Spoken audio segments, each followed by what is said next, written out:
Welcome back into the Sports Source. This segment brought to you by A.G. Hines Company.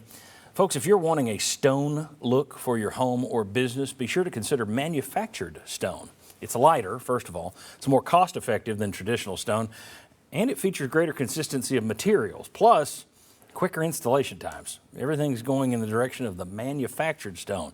So if that's what you're looking at, what you're looking for, A.G. Hines Company, that's where you go. Revolutionary building materials, always available. All kinds of revolutionary building materials available at A.G. Hines Company, right in downtown Knoxville on Hines Street, of course. aghines.com to learn more. All right, time to welcome in the other wave of panelists today. This is we still got one more guy we're going to bring out in the next segment, but he'll be on video. We got right here Daniel Hood, VFL, Chuck Cavaleras, VFL Sterling Hinton, and Bob Hodge right there. A lot of us wearing the checks today. Everybody had the check coats today. We're checked out. All right. We always do this. We always talk about best player on the field, worst coaching move. Let's start with best player on the field. Daniel Hood, I will start with you. Who was the best player on the field yesterday? I'm going to start with Joe Milton. I think it starts with your senior leadership at quarterback. 11 for 14, 245 yards. Really putting up some good numbers and really giving the team some boost right now. We talked about his confidence in that last segment. You can kind of see a difference. You can, and throwing a catchable ball. I mean, the one deep ball we had, we still got the completion, and that was beautiful. What do you got?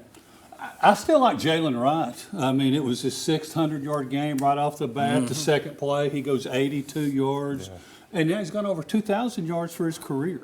So, I mean, you add all that up, that's like the engine to this team. I know Joe Milton does a lot of the things right, but when Jaylen Wright gets going, this team is pretty tough. You know, it's funny. If he played on there are previous Tennessee football teams that a guy with his numbers and his consistent production levels, he would be getting a lot more focus and love thrown his way. For some reason, it's the system, or we're focused on the deep balls, or Sampson's more electric to watch. Or how the game has changed. Or how the game has changed. But, boy, you look at Jaylen Wright, and that's a guy who deserves all the credit that can be thrown his way. Absolutely. And in a different year probably would be getting more than he's even getting right now.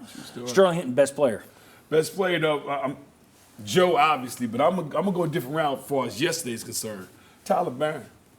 He had some tackles for a loss. And that scoop and score that he got, I mean, I'm so happy for that young man because he's been through it all. And through the up and downs of his personal play, and then now he's starting to prosper as a senior. And I tell you, when he got that scoop and score, I stood next to someone when it happened at the game.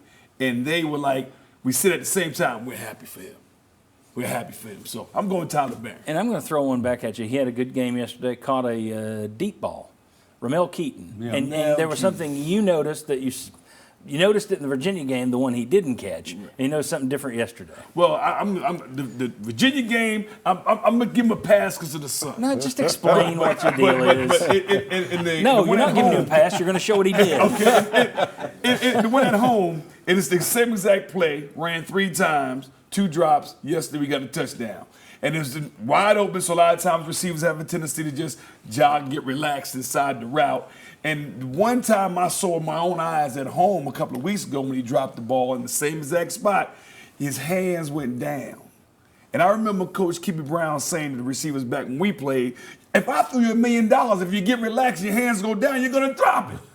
You have to keep your hands in a cup position to catch the ball. And they were cupped yesterday. He caught it. Thank you for that, man, for catching the ball and sticking to it. I'm happy for Coach Pope putting faith in him. Keep him cupped. Keep him cupped. Virginia, not cupped. Yeah. Yesterday, cupped. But what was the game, the home game? Was it Texas A&M?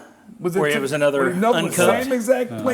Same exact place on the field, going the same direction to the same end zone, and twice at home, once in Nashville, and the third one was in Charlton. He caught it yesterday. All right. Happy for you. We got to be quick. Bob Hodge, best player. I'm going to go Jaylen Wright. Okay. I just think that yesterday he set a tone in a game, like everybody said. You got there and go, oh, I hope it's in Austin Peay. He came out, big run, ball game was over at that point. So I'm going to go Jaylen Wright. And I agree with you.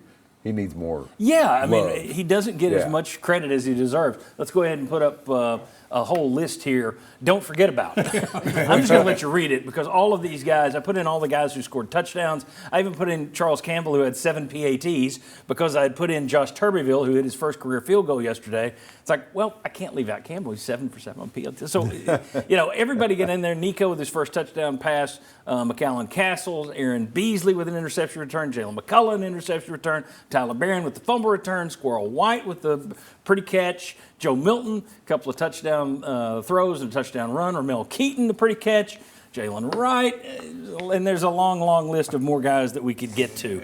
All right, now the other side, worst coaching move. Anybody have one? Yeah, Nico. I mean, you talked about it yesterday. I think he should have played more.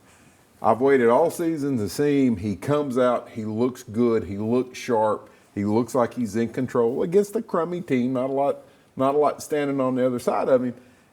And you give him 2 series? Yeah, they're trying to reward Gaston Moore, who's been a good soldier and transferred up. And I get that, but he's your future. Yeah. I wanted him to have more snaps this season, not because, to replace Joe Milton, but just simply to get more snaps, more experience, be ready for next year. I would have liked to have seen him more. I got one, and I'm just going to, that's what I teased in the last segment. Look, for 3 years now, if Tennessee scores quickly, if it's a fast drive and they need to get their defense a rest, Jackson Lampley will hurt his knee on the extra point attempt. It's usually Jackson Lampley. I hope he gets a Purple Heart because that or he's got the gimpiest knee in the history of football. I see that.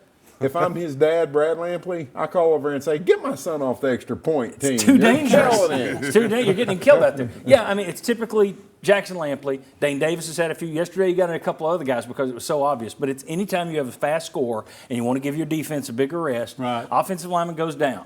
Then after about a minute, Josh Heupel comes walking out. Oh, are you okay? Is everything all right? Then the knee brace comes off. Then he walks over. Then he's fine.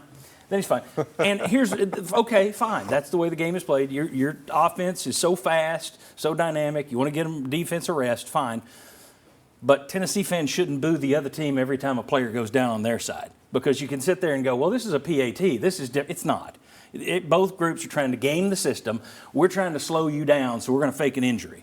In this case, we're trying to give our defense a breather, so we're going to fake an injury. But move on. I'm surprised that nobody's called them on this because it is so ridiculously obvious. Watch for it. Now that I'm saying it, it probably won't be Lampley to start next week. He'll be the number 2 guy to hurt his knee. Interesting thing, though. On his letter jacket, he gets both a football and a little Oscar. A little Oscar performance. There you go. And I got one real quick. Very. UConn coaches allowing their players to poke the bear before the game starts. Coming down, I mean, that riles on their up side of the field. Yeah, that riles up a team. I'm saying, how many times does that work? When you're a huge underdog and you go down and start talking smack and start or Kentucky go step on somebody's logo. Yeah. I mean, I just don't go there. No, and that UConn's coach was mine too because the handshake at the end of the game, we have to throw I didn't it up notice there. this. What was it? Yeah, it was just Blew it off almost. He just blew off Josh Heupel to the point Josh Heupel turned around and was like, Oh, I missed that. Okay. yeah. It was just a weird exchange. Well, we'll talk about Jim Moore when he gets fired and goes somewhere else. All right. He's on team number 40 now, I think. Anyway, all right. When we come back, so what did yesterday's big win actually mean? VFL Mike Stoll will tell you, and then we'll see if the other VFLs agree with him. We got a big Missouri preview coming up in this show. Stick with us. Come on back on the Sports Source.